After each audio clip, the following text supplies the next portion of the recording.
Welcome to Behind the Biz, conversations with artists and entertainment. I'm your host, Megan Mason. Please subscribe here on YouTube and don't forget to follow us on Instagram. Now, on to the show. Hello! How are you?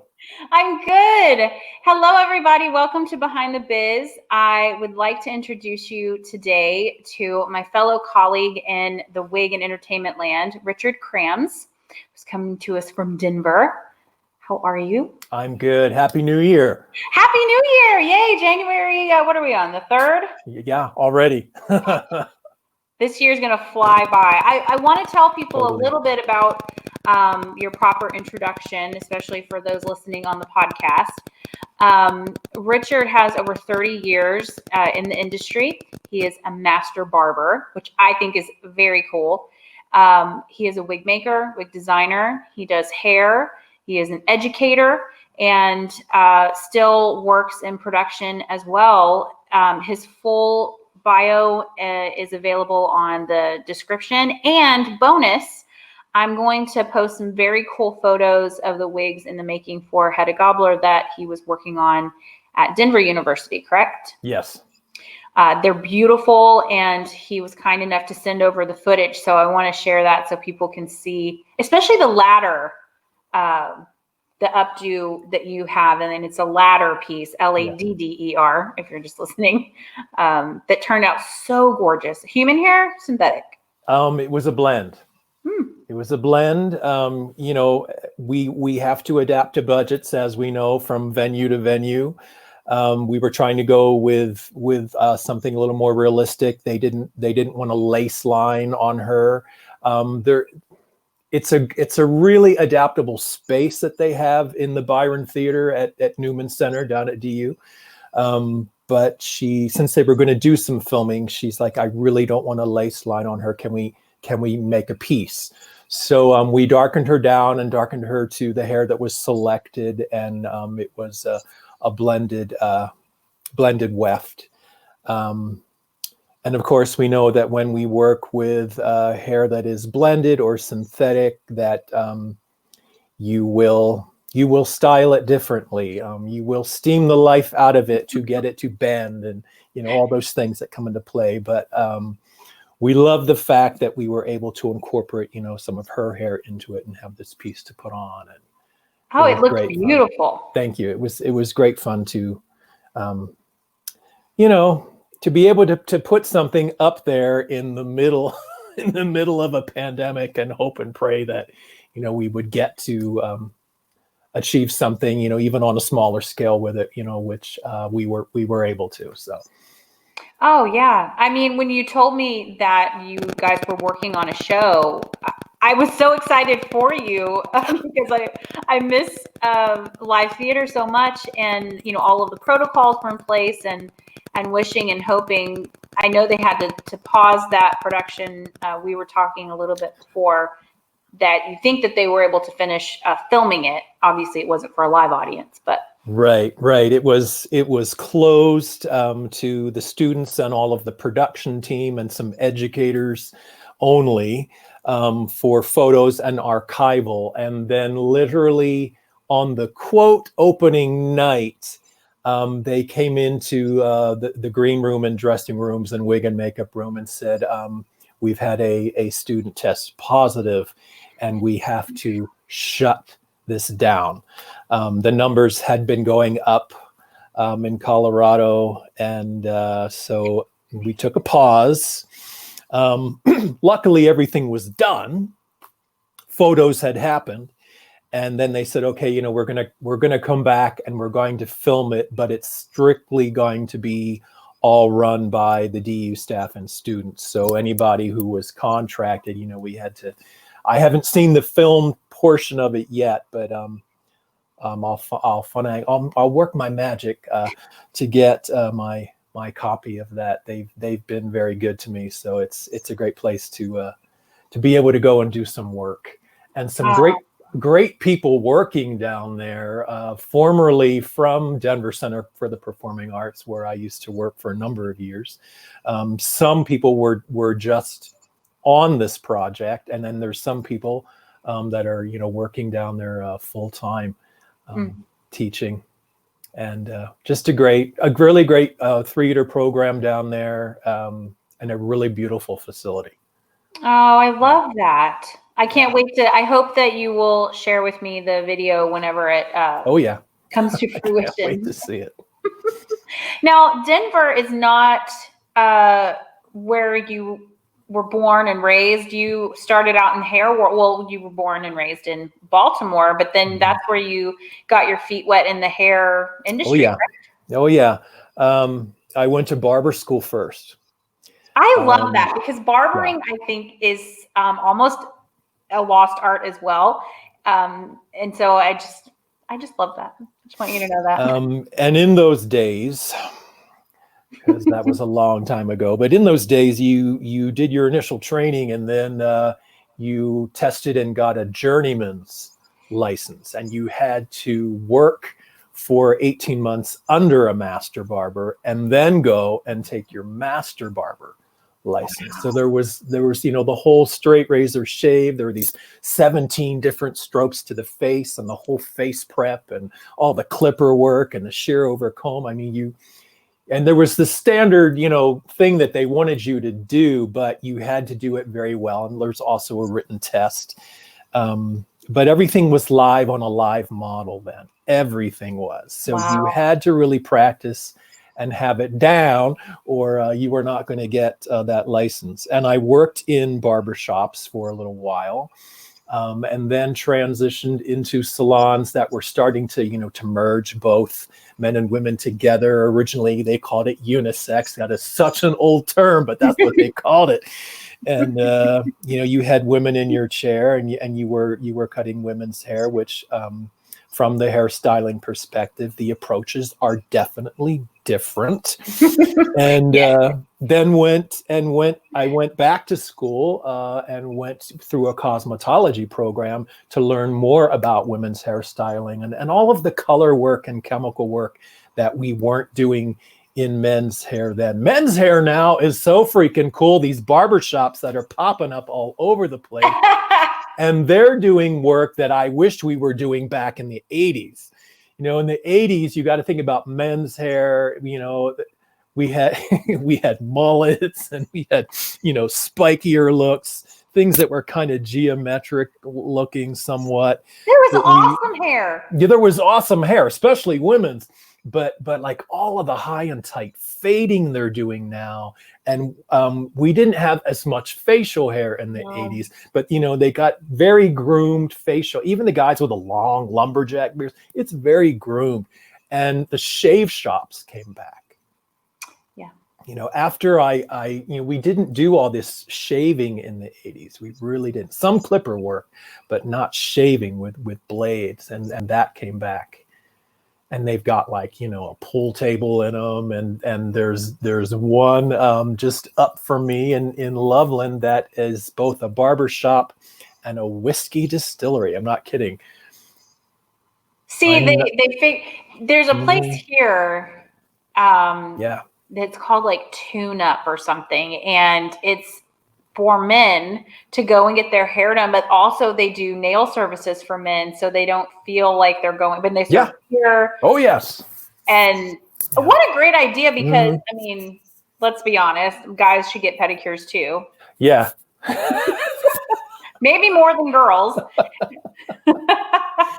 Yeah, we tend to ignore our feet and our hands. But then the summertime comes. Yeah, my dad just got his first pedicure a month ago. We were like, go at 8 o'clock in the morning and wear a mask and all this stuff. And he came home and he was like, Megan, that was the most amazing thing. It's like, yeah, they're awesome. But it is true, all of these salons that are opening, catering to men and to get them in there. What an interesting concept as a barber and stylist. Totally. The men's grooming business has it's just exploded, and it's very cool because the work options are much bigger now than what they were. I mean, in Little Loveland, Colorado, just north of me, on the 4th Street there, which is like part of the old downtown section that they've restored. There's like 5 or 6 barbershops and a couple of hair salons just in a 2-block radius there. Wow. We were up, my wife and I were up there just very recently, and I was like, oh my God. Yeah. So it's happening all over. It's become cool again. Mm-hmm. Yeah. Very cool. How did you go from, so you were in Baltimore and then you went and worked in DC for a while, which I love DC. Yeah. I'm very overdue for a trip there. But then you always wanted to be in the West. Yeah. Yeah. East Coast. It's like I was born and raised there, but it was never my groove. I am thankful that I am the son of 2 educators, public school educators. And in the 60s and 70s, it was very cheap to pack up the car and go live on the road during the summer. So we did that.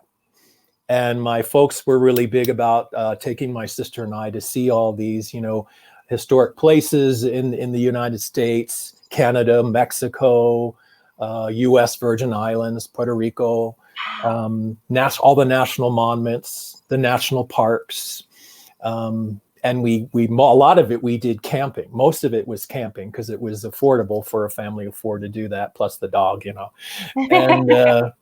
And I'm so thankful. But when we came to the West, it was like this whole other world. I mean, it was like an ocean of land, this whole other world. And once my sister and I saw it, I was like, I'm going to live here. I don't know when but I'm going to live here, somewhere out here, when I'm old enough to do so. And I did start leaving and returning. There was a period of time between 18 and 24 where I was leaving and returning, Colorado, Montana, and then finally came back here. And the last time I left, like I was saying earlier, I call it the year I ran away from home, but I was 24 and I moved here. And then a year later, I met my wife. And not long after that, we were married and then became parents and settled my career here, which it's been great. Isn't that crazy? You just know. Yeah. Yeah. There's something called Astral Cartography, which it's like astrology, but it has to do where your lineup is in land mass areas around the world. And so there are certain places you're meant to go in life and meant to be in life for various reasons. And this definitely was the place I was supposed to be. That is super fascinating. Yeah. I'm going to look that up because I feel like probably similar to the feeling you had when I moved to Los Angeles. I was just turned 22 to go to the Westmore Academy there and to do makeup for film and television. And I remember driving with my dad. We got into California and we went near this gas station. Like I could tell you exactly what it looks like right now. It was a gas station and like a big giant oleander. And I just remember having such a sense of peace and like, oh, I'm back home. I've never been there. I mean, I visited once, you know, and the whole time I lived there, which was only about 5.5 years, despite it being hard and poor and all of these things, it still feels like my second home, even though I was in Vegas for longer. But yeah, that's super interesting. I want to look into astral cartography. Yeah. Yeah. It's pretty fascinating. Yeah, there's something about that. And when you kind of know you're on the right path, you know, how are you staying inspired during this time? I mean, you definitely have had a technical curveball this year. Yes. Teaching students hairstyling online, high school students hairstyling online. Well, how's that going? You know, there's the pro to it that technology is their world. It is their world. True. So they're able to help me with things that I might struggle with, how do I do da da? And they'll just tell me because they already know how to do it. It's like, the back of their hand. They just do it. So there've been those things that have been cool. But then there's certain skills where it's like, I need to be right behind you to see this, and I can't. I've got a screen, and we can do what we can do with a screen, and individual snapshots that they can send me, which they're having to do for all of the practical. But there's that, and then it's that person-to-person element, the personal care services where the personal needs to be, and I can't recreate that world for them in one-dimensional technology. It's just not going to happen. So we're doing it though. We're making it happen, and the year has been progressing along. We weren't able to open the salon. School district said nope. Because we're a public school, so we have different guidelines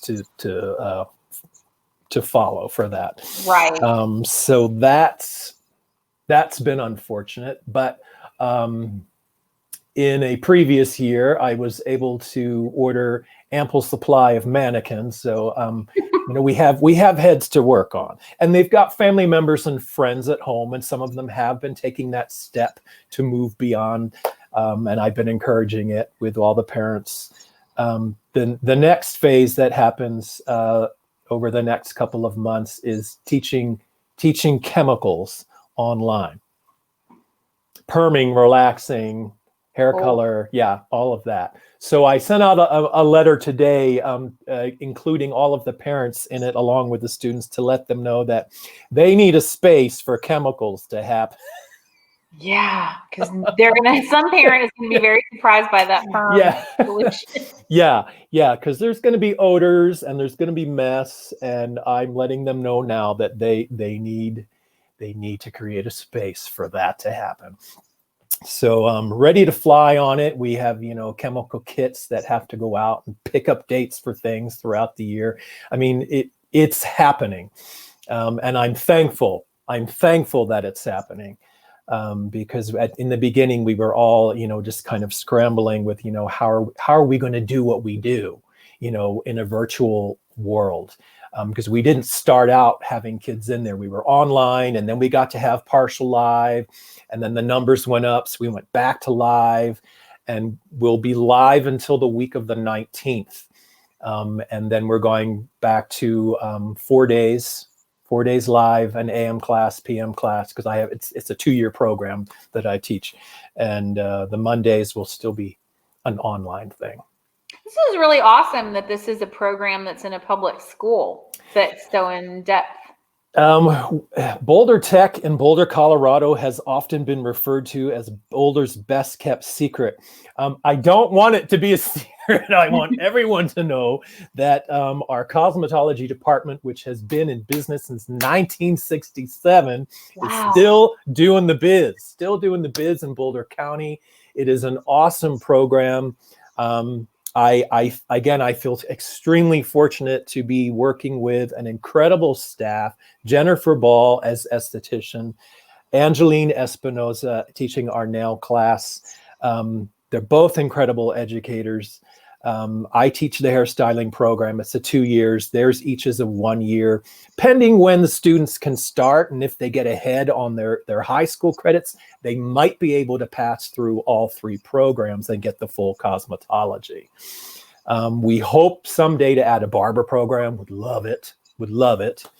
But they have auto and collision, they have welding, they have construction trades, they have forensics and crime scene investigation. Yes, totally. They have an anatomical body. She's anatomically correct cadaver. She's not real, but she looks real. And they keep her in this thing with all this liquid. It's very cool. They have that going on. It's a really unique tech school to be working in. And kids can go to school there all day for their academic if they don't want to be in a regular high school situation. So we offer that as well on the Arapahoe side. But that is so cool. yeah, and I just, things fall into life the way they're meant to be. And I came into that position. I had been teaching at a school in Denver in the post-secondary world, which is where a lot of us went to. Cosmetology and hairstyling school was in the post-secondary private occupational schools. And our daughter was considering, when she was in high school at the time, because I've been there 9 years now, she was considering doing a program there. And we happened to run into, at the time, principal of the school. And she said, so what do you do? And as soon as I told her, she's like, oh my God, we need to talk because somebody is retiring. And it was one of those things where there's only ever been 3 staff. And there's never a vacancy unless somebody retires or leaves or passes away. And it was just one of those situations where, the paths crossed and it was meant to be. And from teaching many years in post-secondary technical education and now 9 years in public education, I got to tell you, I love this. I love being able to teach in a public school. The opportunities and the connections that I've been able to make and the bridges that I've been able to merge, I was not able to do in the post-secondary private occupational world, because many of those schools, they run the private occupational schools, and I don't want to knock them because I did work in some very good ones. They work in a world where it has a lot to do with dollars and cents first, and then we can look at all the other parts. Yeah. And in the public sector, it's education all the way, baby. And that's what I love. I love it. And we're thankful that we get the budgets we get and we learn to make them work. It's like a one-man show. We got to do everything. But the theater. It's just like that. So learning to recycle stuff, all the things we do in production, a lot of it relates to what I do in public education. But the fact that students pay the kit rental fee, and that's all they pay. It's all funded by taxpayer money, and we are grateful for that. I feel like that's kind of not what I'm running. I probably should be a better business person, because all of the schools, it is all about the money and not necessarily, not all of them, like you said, but right. The education and what you're turning out is not necessarily as important. Where I'm coming here from the school, kind of in the same mindset that you are, and that it's so important to foster talent and potential and help people on their path. And especially now in a pandemic, that doesn't always translate to thousands and thousands and thousands of dollars. Right.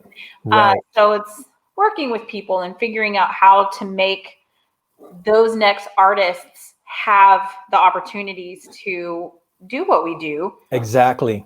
And do it in a manner that maintains the integrity and respect of the art that it deserves. Exactly. So it's such a cool school that I would totally take forensics. Yeah. I mean, the educators are all, career professionals. They've been in it for years, and some like me are still working in it. Others are career educators, in their field. Some have been teaching there a long time. Some are, mid-stage. We have very great directorship. Arlie Huffman, our director, we are so thankful for him for steering Boulder Tech and helming it in the right directions. And it's a good Boulder Valley School District. It's a good school district. So I get on my knees and I say thank you for all the things that have come. with all the things we do, which would include like teaching and production work, wigs and makeup for the production work as well, we can't take it with us. We can't take it with us when we go. We have to instill it into the next wave of all the young artists that want to break out and go into, you know, various parts of our industry, hairstyling, wig making, makeup.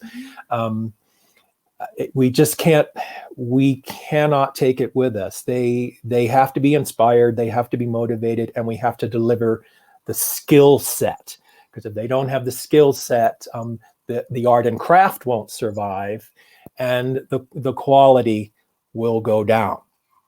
We know, we know from watching different productions, whether it's television or film or even stage, when you see, you know, things go out there and you're like, oh my, you know, that could have been so much better. And then the ones that we see are like, oh my God, that is brilliant.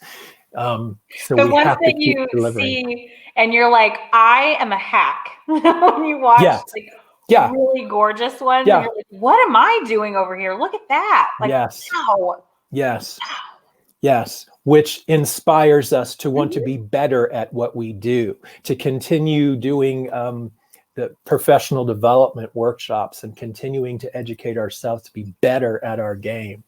That's always been my thing, and I go every year to something,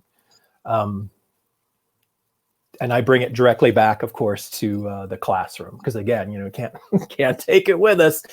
We've got to inspire the young, creative minds, and the old ones too. Yeah. It's so important to stay inspired, and I think especially right now, hence doing this interview, to inspire people. But looking back on your youth and stuff, what was it like? Did you always know you wanted to do hair and stuff in some way, or, you know, did you want to be a rock star when you were 12? Like, what did young Richard want to do? How did you get here, Richard? Well, I know that I always liked movies. And my dad was a big movie fan. I mean, he grew up during the Depression, and everybody went to the movies. You know, before TV, it was like radio or movies, and everybody went to the movies. And so I grew up watching a lot of great old films when they used to have them on regular TV, before cable, regular TV, and watched all these great old, and I did always love that. And of course, my folks took us to the movies, and they took us to see, you know, some live things, which was always, to be in a theater, you know, it was just this other world. It was very cool. But if you would have ever told me that I was going to be a hairstylist or a barber when I was a kid, I would have told you were nuts. I remember distinctly going, my dad was off doing some graduate school training, and my mom had my sister and I in the summer probably pulling her hair out. And there were some times when we had to go to the hairdresser with her. So I'm remembering this place that was all done in this faux kind of Louis the 16th blue shag carpet and the chandelier, you know, very, very 60s, and big bullet dryers and ladies under there, you know, with rollers and everything. And some ladies getting like more mod with the Sassoon that was starting to come out. And my mom was one of those. But, you know, my sister and I just being so bored, you go sit down, you know, we just didn't want to be in there. But I had a friend who was working in the industry, and she was cutting my hair, and she said, you know, you should consider this industry. It's creative, you can make a living, and there's a lot of opportunities in it. So I thought, well, I'll give barber school a go. I'll give it a go. And when I got into it, I'm like, okay, there's something about this that I like. Men's hair at the time, though, was very limiting. It was very limiting then, not like what it is now. Yeah. So I went back to school after working a little while to get a cosmetology license to learn more about ladies' hairstyling. And I am thankful that I learned from some old school barbers and hairstylists, because they come from that time when everything was live. You weren't doing all this stuff on mannequins, and you better know it. I mean, you better know it. So they made you know it.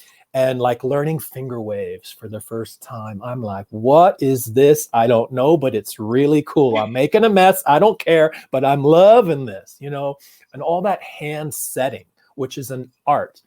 The millennial kids, it's so far removed from their mindset of hairstyling. So I do have them go through a foundation of all that hand setting, that art of hand setting.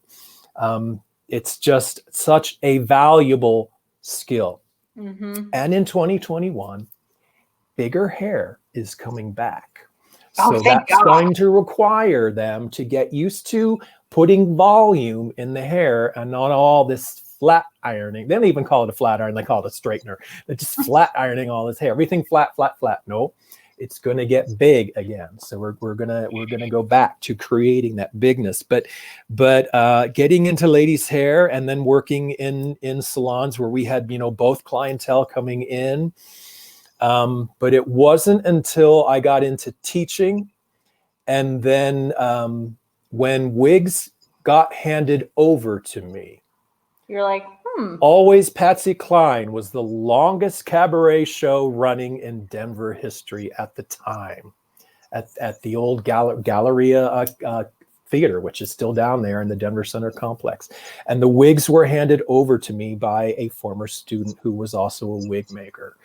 And I was like, oh my God, I've got to learn this. I've just got to learn it. So I found the wig makers to bring me along. And I'm thankful again for all of that teaching and mentoring.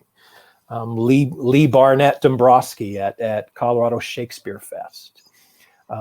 Carol Chambers from the UK, and who was at the Banff Center of the Arts for a number of years. And I lived up there for a period and learned from her. Diana Benkiki, who is still at Denver Center. And then going from always Patsy Cline and some local theater productions to working on Tantalus. Talk about getting thrown in the fire. Tantalus, which was a 10.5-hour Greek trilogy of the Trojan War written by John Barton. It took him almost 20 years to write that production. And directed by Sir Peter Hall and his son Edward Hall. yeah. Japanese lighting designer, Greek costume and set designer, international cast. It was an incredible experience. And, you know, with masks and blood and body makeup and Everything. battles. And, you know, it was, and I remember then when we first got audiences and hearing over the backstage speaker, the audience applause at the end. And I was like, you know, this is so bizarre that I am doing this. What year was that, Tantalus? It was 2000, the fall of 2000. Yeah, because so They were here Small for World, a year working on that production. So I went to University of Houston for my undergrad, and Sir Peter Hall was great friends with Dr. Sidney Berger, who was our head of the theater department and the Shakespeare program there. And so Sir Peter Hall was in Houston. Oh my God, I was in college from 98 to 2002. So he was in and out a lot during that time period. And we got to like sit in on classes that he would teach. And I remember that happening, but I couldn't remember what date. It's such a small world. Yeah, it was a mammoth thing to pull off. At the time, one of the most expensive theater productions to have been put on stage. They could see a marathon and see the entire 10.5 hours in one day with like breakfast, lunch, and dinner, you know, in between, or they could see it in installments, in sections. It's amazing. And then after we closed it, it went on a tour of the UK. Oh my gosh. And I'll have to go back and look really up well over photos and things. Are there particular, kind of touching on Shakespeare a little bit, because I do love him. Yes. Are there any of his plays that you find particularly inspiring that you have worked on or that you would like to? We did a number of Shakespeare plays at Denver Center. They were always well attended, always. Yeah. When 9/11 happened, we were in this conundrum of, what's going to happen here at the theater?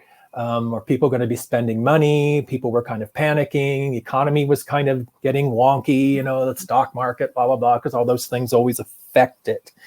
And we did incredible Shakespeare plays during those years. They're always well attended. Measure for Measure, Hamlet, All's Well That Ends Well. Midsummer Night's Dream is my all-time fave. There's something about the magic of that play. I mean, they're all magic, but the magic of that play in a mystical forest and a king and queen of fairies and transforming people into partial animal and the love interest. It's something just very magical about one. That one's always a fave, but they had strong production value, and they continue down at Denver Center to have strong production value. So they were always a visual feast to look at. And playing around with different time periods with Shakespeare plays can also be very fun, when they tweak it a bit.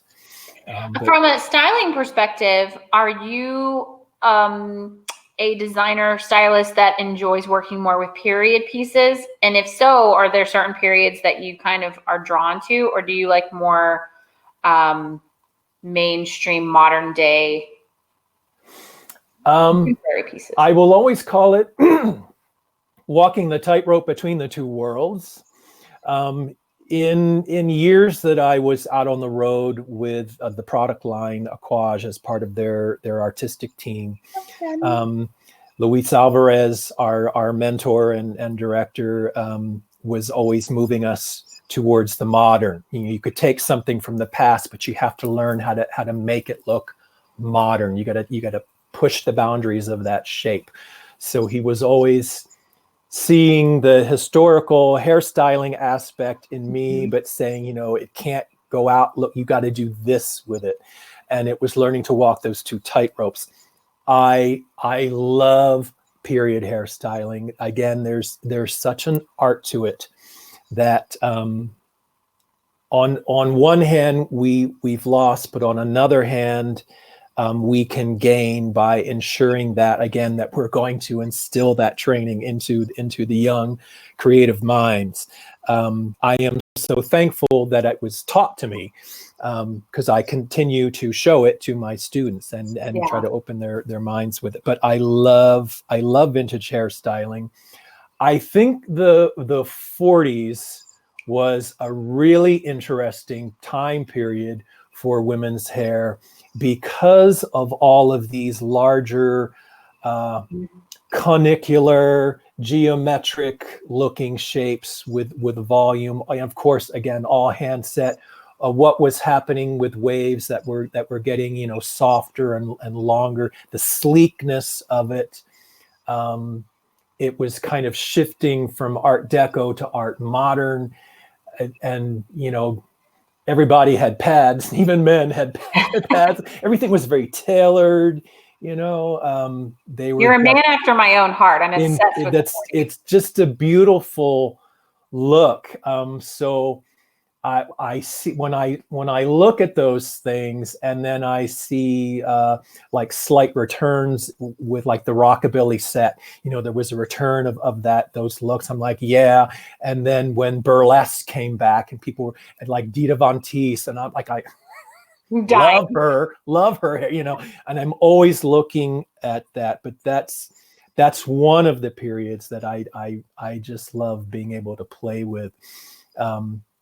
And it seems the productions I work on more have been in time periods than something more contemporary. There's been a few contemporary along the way that have been fun to play with, where I got to use the actor's own hair and transform them a bit. But I did Mamma Mia at Arvada Center for the Arts, which is another venue that I work with here. Great venue under the helm of Philip Sneed. And working with costume designers there that have been great, Claire Henkel and Janice Benning, who's also down at DU. We did Mamma Mia, which of course is a modern piece, and got to do, long and layers and beach wavy, and just be able to style it out with a flat iron, and not have to do, all the setting that we normally do, so it was fun to create something a little more contemporary for something like that, especially a musical where everybody's moving. Moving. And we do those things when we work between the different worlds, with wigs and hair pieces, between what's going to happen with it in a play or what's going to happen in a musical.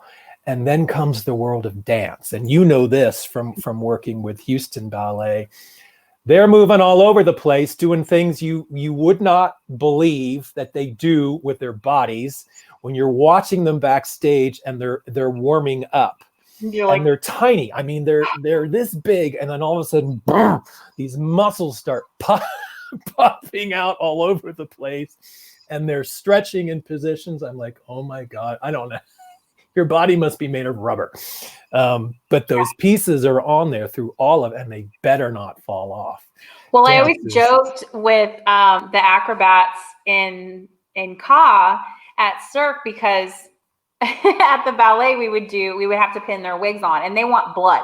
They want to know that wig is not coming off, because they have spins and turns and leaps and all of these things happening. And so we would do like lock pins, pull them in, turn it, and then do it. And they would say, oh, make sure my wig is on really good at Ka. And I'm like, okay. And so I would do a lock pin, and they're like, ow, no. And I'm like, you said you don't want this to come off. And they're like, oh my God, Megan. Staple gun. Yeah. I was like, well, it's not moving. And they were like, I can't even see. Yeah. It's a whole, and they're going on stage and spinning and on apparati that are, moving and stuff, but they didn't feel they needed it on as tight as the ballet dancers. But it's so true. They're all different animals. Yeah, it's just learning the different modes of production.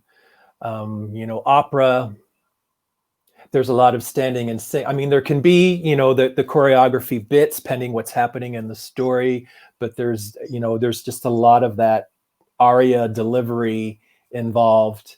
But they're profusely sweating. So you've got a sweaty piece you've got to reset. We did Cyrano one year. So, there was the series of noses. And Kevin Copenhaver designed those. Who's now at DU on a pandemic leave, I would say, from Denver Center. When Denver Center returns, I'm sure he will return. Incredible costume crafts and costume designer. But he did all of the noses, and we had to have noses for noses for every show. Of course, they were made out of gelatin, so they were very flesh-like, very realistic. And I saved them all. I had like literally a bag, huge Ziploc bag of all these noses. It looked like something from CSI. Yeah, all these noses that I had saved. But when you find out things, when you have an actor that's really sweaty, certain types of adhesives will break down. So it's always finding the right adhesive. Of course, the ones they have out now are amazing, but even back then, we were still, you got this or you got this. It's prosate or spirit gum. It's finding out which one is going to work. Plus there was the wig and the makeup over it and the costuming, and the actor was a big guy, Bill Crisp, big guy, very sweaty. So at the end of every play, Cyrano's wig was it was a sweaty rag. So it literally had to be reset for every show. And then when you're doing those period pieces like the 20s and 30s, where you've got all these very tight finger waves and bobs coming in, and of course they all wore hats. So one smash with a hat and the waves are gone. So in between every show and every night at the end of the shows, you're retaping all those waves, and it's work, but it's just like the most creative world, and everything's live. So you're doing it right there. You can't go off camera to fix something or, cut and we're going to do this. It's live, and it's got, it's well rehearsed, well-oiled machine, and it's got to go out there every night. Now, when you are teaching your high school students, because they can go many different paths, right? They can go into just kind of straight beauty. They can go into salon. They can go into film or television. They could go into theater. There's so many different options, right? We're chatting about shows, and people listening might be like, gosh, there's a lot of like plays and things that they're discussing that I've never heard of that one. Or my question is, if you are teaching your high school students about all of their options and they are interested in theater, but are not so sure they want to go to theater school, do you recommend that they kind of read the basic staples and get familiar with plays and things, so they have, because it can feel very overwhelming, I think, when you get into people that live in that world and they start talking about things, and you come in as a baby and you're like, I don't know anything that you're talking about. Oh yeah. How do you handle that with the high school students? Well, luckily, one of the other benefits of teaching in a public high school, LA is embedded in our programs. In our tech programs, LA is embedded. They're earning high school English credit within our tech programs. So we're able to embed the English as it would pertain to our industry. So with experiential extended learning, and I'm huge on that, getting out of the four walls and getting into the real. Yeah. I write grants every year, and then I pray to the grant gods that I get the grants. And they've shined on me, so I've been lucky so far. Nice. I take them to see a production, and to cross over into LA, we look at the production that we are seeing. We look at the time period. We look at the context of the play and what's happening in the story. We look at the time period in terms of how they wore their hair, how they dressed, How does that filter into the play? So I'm able to bridge all that. But for those students also that are wanting to enter into that aspect of the entertainment industry, theater, opera, dance, even film, television, because you're telling a story, you got to know it. So you better read that script. You have to read that script, and working with the costume designers to help create that character. Yeah, it's huge. You've got to, or you will struggle. Because you're not going to understand how it all needs to come together as a cohesive unit. That wig does not look right because that wig is not right for that character. That character would not wear their hair that way. So now it needs to be redone. You've really got to understand that context. So reading the script and knowing the period. Yeah. It's just so interesting. Going into grad school, I was like, I'm going to get my graduate degree. So if I ever want to teach, I can teach on a college level, because I don't ever want to teach high school. But I have to say, my feelings on that are slightly changed now, being in more of an educator role, more full-time, and having discussions with very well-intentioned young people who are super clear on the path that they want to take. And it's like dealing with a whole different human being that just happens to be young, that knows what they want to do. And I think that all of this comes together in teaching people that it's not just one person creating a show. It's like you said, it's the collaboration of it is so important, and understanding your role in that collaboration. And I'm just so happy that you're there and so passionate about it and teaching all of these young people so many amazing things. I love it. I never thought that I would be teaching what I do. And then after years into teaching it in the post-secondary level, I never thought that I would be teaching in the secondary public school level. But it has been great. I've had people ask me, when are you going to retire? When are you going to retire? Are you retire? No, I will be doing what I do for as long as I can do it. I just, it's like, what else would I do? This has been my life. I live it and I love it. I love my work, and I will just continue to educate and create for as long as I can. It's just how, it's like breathing. It's how I breathe. It's how I relate to the world, basically, is through my work. Thankful for all of my students. They inspire me and motivate me every day, and keep me on my toes. And so thankful for productions when they fall into my lap. And with the light coming, with pandemic, the light is coming now. It is. Things will start to open up. And I've had people ask that question, well, do you think, is this the end of, live? Are we not going to, is this not going to, no, it's going to come back, A, because we want it to, and B, because they're missing it. All the people that normally go to any type of live performance, they're missing it terribly. Again, it's that human condition, that human connection. And we've realized from the pandemic, how much we really need each other. We really do.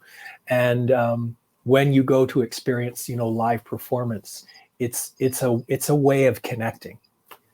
Yeah. So and theater has been around since the beginning, time immemorial. Yeah. And I think that going and sharing stories and watching people tell stories that might reflect your life or give you insight into life. And it's the drinks before and the drinks after, and chatting with people you haven't seen in the lobby and sitting next to them and going to the, have the concession. It's all of it. Yeah. That connection is so important. And I tell people the same thing, it will be back. We're on pause for a minute. Right. And most of the artists that I talk to that are my friends and that aren't working, they are taking this time because we're all, slightly workaholics. And so to have a break has been nice. And then they also are learning new skills or honing skills, in this time. So it's been fruitful for most people, I think. We are in performing arts. We're used to the feast and the famine. We're used to it. Beyond pandemic, we were used to that. So we'll do what we have to do to survive those feast or famine times. And this was a big famine, but the feast time is coming. So I always say to people, get ready, have your stuff ready, because we will be diving back in. Yeah, we will. And I cannot wait. Yeah. Oh, I hear you, feel you. Absolutely. Before we go, because it's already been almost an hour, which is crazy. I mean, this has just been so lovely to sit and chat with you for a little bit. Is there any kind of motto or thing that you find yourself coming back to on the daily or on the weekly to keep you inspired or motivated? Claude Monet said, creativity takes courage. And it does. To put the work out there and not know how it's going to be received. Photo shoot, live production, in the salon, it's always a very subjective thing. So creativity takes courage, but you must continue to create. You must. It is how we motivate and inspire each other. And we have to continue to do that. We must. Yes, I absolutely could not agree more. That's just perfectly put. Thank you so much, Richard, for joining. You're welcome. Thanks for having me. For those of you that are listening, you can definitely check this out in podcast form if you can't watch our beautiful faces on your screen on Apple and Spotify and Google. And follow Behind the Biz for more fun interviews. I think I might circle back with you in the summer and kind of see how your spring semester went. I'm super interested. There will be a photo shoot, I am happy to say. There will be a photo shoot, and there might be something down at DU with the theater department down there, possibly Lonesome West, that trilogy of Irish plays. Yeah.